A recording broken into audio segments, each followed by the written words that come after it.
नमस्कार, खबरें जारी हैं न्यूज 24 पर। वक्त निष्पक्ष न्यूज का है। तमाम बड़ी खबरें लेकर मैं हूं आपके साथ मकसूद खान। सबसे पहले बात होगी उत्तर प्रदेश की, क्योंकि 80 लोकसभा सीटों वाली उत्तर प्रदेश में समाजवादी पार्टी और कांग्रेस ने मिलकर लड़ने का ऐलान कर दिया है। दोनों लड़के फिर से साथ हैं।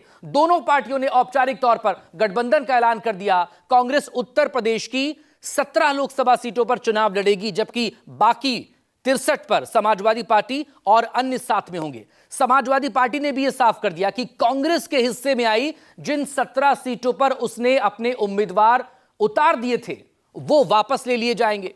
यानी यूपी में अब एक बार फिर से दो लड़के एक साथ नजर आएंगे।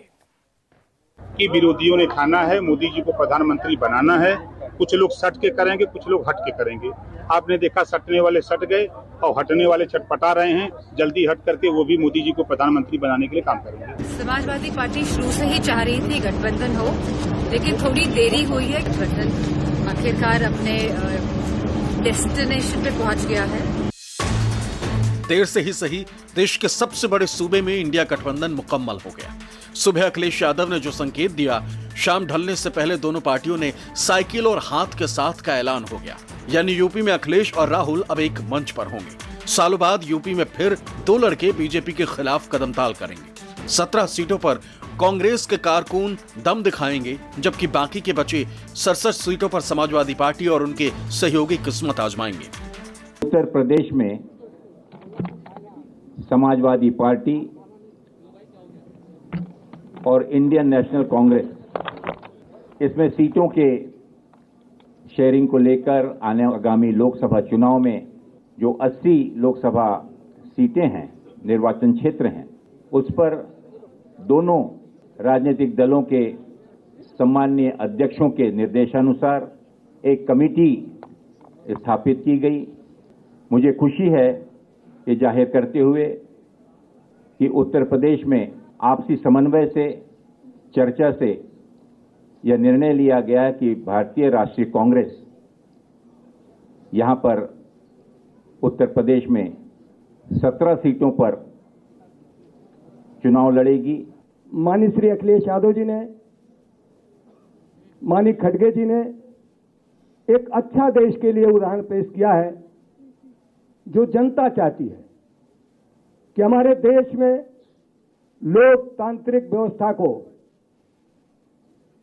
और संविधान के स्वरूप को अगर कोई कमजोर करेगा तो हम भारत की महान जनता को लेकर उससे डटकर मुकाबला करेंगे। भारतीय राष्ट्रीय कांग्रेस और समाजवादी पार्टी मिलकर ये गठबंधन तय किया है।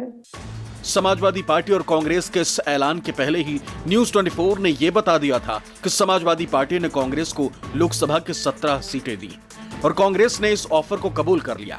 यूपी में गठबंधन के तहत समाजवादी पार्टी ने कांग्रेस को रायबरेली, अमेठी, कानपुर, फतेहपुर सीकरी, बांसगांव, सहारनपुर, प्रयागराज, महाराजगंज, वाराणसी, अमरोहा, झांसी, बुलंदशहर, गाजियाबाद, मथुरा, सीतापुर, बाराबंकी, देवरिया सीट दी। हालांकि गठबंधन के औपचारिक ऐलान के पहले ही समाजवादी पार्टी ने 31 सीटों पर अपने उम्मीदवारों की घोषणा कर दी थी, जिनमें वाराणसी, सीतापुर और बाराबंकी की सीट भी शामिल थी, जो कांग्रेस के हिस्से में आई। लेकिन गठबंधन का ऐलान होते ही समाजवादी पार्टी ने साफ ऐलान कर दिया कि पार्टी कांग्रेस के हिस्से आई सीटों से अपने उम्मीदवार वापस ले लेगी। 80 लोकसभा सीटों वाली यूपी के साथ ही पड़ोसी राज्य उत्तराखंड में भी समाजवादी पार्टी ने कांग्रेस को समर्थन देने की घोषणा की, तो बदले में कांग्रेस ने भी मध्य प्रदेश की खजुराहो सीट समाजवादी पार्टी के लिए छोड़ दी। प्रेस कॉन्फ्रेंस के दौरान सूबे में दोनों पार्टियों के पलटन ने बीजेपी पर आरोपों की झड़ी लगाई। लखनऊ से दिल्ली तक सत्ता के खिलाफ साझा लड़ाई की मुनादी हो गई। उत्तर प्रदेश में 17 सीटों पर चुनाव लड़ेगी और इस गठबंधन के तहत अन्य जो बची हुई 63 सीटें हैं, इन पर इंडिया गठबंधन के जो भी उम्मीदवार समाजवादी पार्टी के, अन्य दलों के भी जो कि इसमें समावित होकर इस गठबंधन में शामिल होंगे, उनका हम सब में डटकर मुकाबला करेंगे और भारतीय जनता पार्टी को शिकस्त देंगे। ये संदेश, भारत को बचाने का संदेश पूरे देश में जा रहा है। उत्तर प्रदेश में 80 लोकसभा की सीट है। उत्तर प्रदेश से ही केंद्र में भाजपा की सरकार 2014 में आई थी और उत्तर प्रदेश से ही 2024 में भाजपा सत्ता के बाहर जाएगी। समाजवादी पार्टी और कांग्रेस के बीच सीट बंटवारे की रस्साकशी लंबे अरसे से जारी थी। दिल्ली में दोनों दलों के गठबंधन कमेटी के नेताओं ने कई दौर की बातचीत जरूर की, लेकिन सीटों के बंटवारे पर बात बन न सकी। बीच में कई दौर ऐसे भी आए जब ऐसा लगने लगा कि शायद पश्चिम बंगाल की तरह यूपी में इंडिया गठबंधन की रेल पटरी से उतर जाएगी। लेकिन सुबह सुबह अखिलेश यादव ने खुद ही ऑल इज वेल का दावा किया और फिर सिपह सालारों ने उसे अमली जामा भी पहना दिया। अंत भला तो सब भला, क्या समझे? तो क्या माना जाए? आप समझदार हो? सर गठबंधन होगा सीट शेयरिंग को लेकर के एक विवाद छिड़ा हुआ है। कोई विवाद नहीं है, आपके सामने सब चीजें साफ हो जाएंगी बहुत जल्दी। इंडियन नेशनल कांग्रेस और समाजवादी ने मिलकर जो निर्णय लिया है, ये उत्तर प्रदेश के भविष्य के लिए, देश की राजनीति की दशा और दिशा ठहराने के लिए एक बहुत ही महत्वपूर्ण कदम है। इसमें एक राष्ट्रीय पार्टी होने के बावजूद भी हमने जो इसमें जिम्मेदारी, भले ही सीटें कम हो, लेकिन इस चुनौती को स्वीकार किया है कि अगर हमको भारतीय जनता पार्टी को अगर रोकना है या उन्हें अपदस्थ करना है तो हम सबको साथ आना होगा।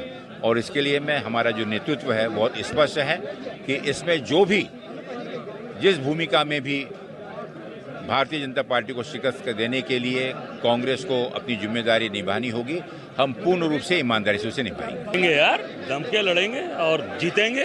बीजेपी का क्या, वो तो अपने दावे अभी से जीत के कर रहे हैं। बीजेपी ने पूरे एनडीए को हराएंगे, डंके की चोट पर हराएंगे। अरे 17 सीटें लड़ रहे हैं यार, जम के लड़ेंगे, चिंता मत करो। भिड़ाएंगे, एकदम कायदे से भिड़ाएंगे इनको, बनारसी भाषा में।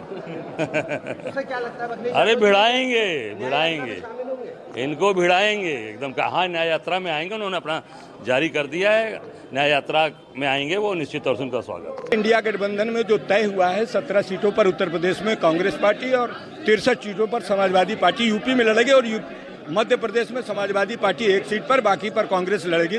हम दोनों मिलकर चुनाव लड़ेंगे और एनडीए को हराएंगे। 17-63 का मतलब है 80 सीट। उत्तर प्रदेश से भारतीय जनता पार्टी 80 के 80 सीट हारने वाली है। ये फैसला जनता के हित में किया गया है, जनता की आशा के अनुरूप किया गया है। समाजवादी पार्टी 63 लोकसभा क्षेत्रों में चुनाव लड़ेगी, कांग्रेस पार्टी 17 लोकसभा क्षेत्रों में चुनाव लड़ेगी। इसलिए उत्तर प्रदेश में अब भाजपा की विदाई तय है। यूपी की सभी 80 सीटों में समाजवादी पार्टी और कांग्रेस की डील तो सील हो गई। दोनों पार्टियों के कार्यकर्ताओं में खुशी की लहर दौड़ गई। असर दिल्ली तक हुआ। मुख्यमंत्री अरविंद केजरीवाल ने आम आदमी पार्टी और कांग्रेस की डील का भी इशारा दे दिया, लेकिन बीजेपी और उसके सहयोगियों को ये बात हजम नहीं हुई। एनडीए नेताओं ने इंडिया गठबंधन की गांठों की गिनती शुरू कर दी। देखिए अगले 1-2 दिन में क्या होगा सर, लेकिन सपा के साथ अनाउंस हो गया है। आपको लग रहा है कि अब तो कल जल्दी अनाउंस हो जाए तो क्लियर हो जाए, क्योंकि डिले हो जाए। बहुत डिले हो गया है, जल्दी होना चाहिए। समाजवादी पार्टी शुरू से ही चाह रही थी गठबंधन हो, लेकिन थोड़ी देरी हुई है क्योंकि हमारे यहाँ पे सामने भाजपा खड़ी है। लेकिन इस बात की मैं सभी समाजवादी पार्टी के लोगों को और कांग्रेस के लोगों को बधाई देना चाहती हूँ कि गठबंधन आखिरकार अपने डेस्टिनेशन पे पहुँच गया है और आप देखेंगे कि इसके परिणाम बहुत ही अच्छे होंगे और सब लोगों का समर्थन मिलेगा। देखिए, वो मिल के लड़ा, चाहे खींचतान करके अलग लड़ा, कोई लड़ाई का मतलब नहीं है। उत्तर प्रदेश की 80 की 80 लोकसभा सीट माननीय योगी जी, माननीय नरेंद्र मोदी जी के नेतृत्व में इंडिया गठबंधन जो लड़ रहा है हम लोगों से, एनडीए से, वो असफल है। कहीं जीतने की स्थिति में विरोधी पार्टियों के पास कोई ताकत नहीं है। ताकत देने के लिए हमने बहुत पहले, 6 महीना पहले बता दिया था कि विरोधियों ने खाना है, मोदी जी को प्रधानमंत्री बनाना है। कुछ लोग सट के करेंगे, कुछ लोग हट के करेंगे। आपने देखा, सटने वाले सट गए और हटने वाले छटपटा रहे हैं। जल्दी हट करके वो भी मोदी जी को प्रधानमंत्री बनाने के लिए काम करेंगे। पिछले हफ्ते ही यह तय हो गया था कि जब यूपी में राहुल गांधी न्याय यात्रा लेकर पहुंचेंगे, तेजस्वी यादव की तरह अखिलेश यादव यूपी में उनके सारथी बनेंगे। लेकिन यात्रा के यूपी में दाखिल होते ही अखिलेश ने साफ कर दिया कि यात्रा में शामिल तभी होंगे जब सीट बंटवारे की बात फाइनल हो जाएगी। राहुल गांधी यूपी के कई जिलों से होकर गुजर गए, लेकिन अखिलेश उनके साथ कहीं नजर नहीं आए। राहुल भी अखिलेश यादव का जिक्र नहीं कर पाए। बहरहाल देर आए दुरुस्त आए, यूपी में फिर 2 लड़के साथ चलने को राजी हो गए। मानस श्रीवास्तव, लखनऊ, न्यूज़ 24।